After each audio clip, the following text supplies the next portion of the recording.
how to survive in a new city.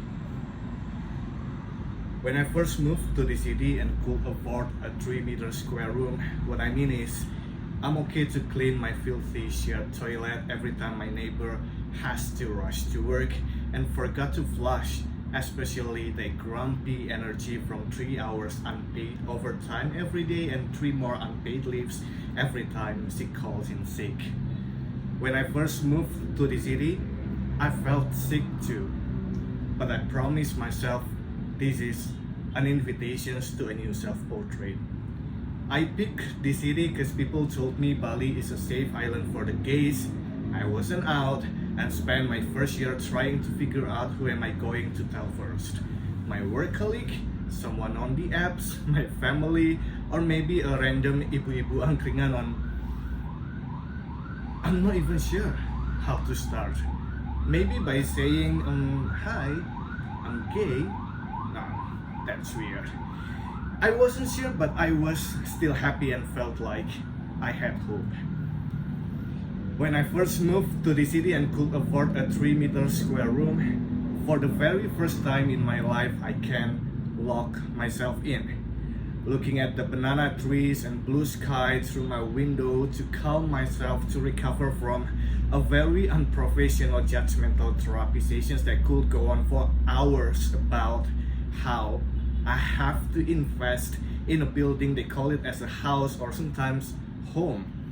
But they actually look like a storage room for unread books, unsaid feelings, unresolved traumas, the ongoing feelings of wanting to fit in to the world. Sometimes there is this fried tofu aroma and the best sambal bawang as well, but it doesn't even make it look more comfortable. They call it as home, while I often feel like they kept trying to fix me with all these pop-up ads about the upcoming discount promos or applications for an instant personal loan online. It sucks that they keep harvesting all my misery and waiting for their prey, me, to come home. Yes, moving to a new city and starting new life means I have to give up 20% of my salary for the rent, 30% of it for my parents, 30% for my living costs, and the last 20% for the most affordable professional therapist and sometimes skincare routine because I want to feel good too, you know. An additional 10% loan whenever I need to punish myself by getting fried chickens from McDonald's or KFC to cure rejections from a good-looking guy I found on Grindr. 10% from extra commission project for unsolicited national inflation that makes an egg only belongs to anyone who's lost their minutes of sleep over a protest on the street. Or another 10% loan from a friend when words gets too annoying that being hesitant to start a conversations with strangers or even a dear friend hurts my career. I then meet friends with a sip or two of alcohol every night until they got addicted to me. When I first moved to the city, it was not an easy journey. Being a working class gay guy who has to feed the family, I learned so many times that I have to give up on my simple dream. I just need to easily sleep well, really.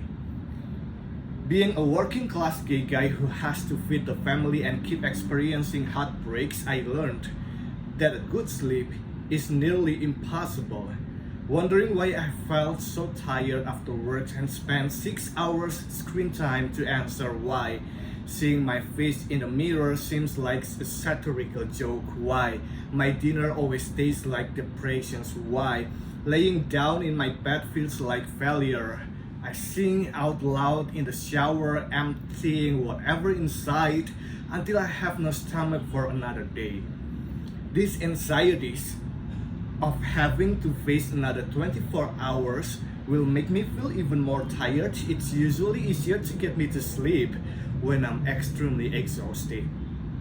Then I wake up holding life like rubbing sanitizer on my hands.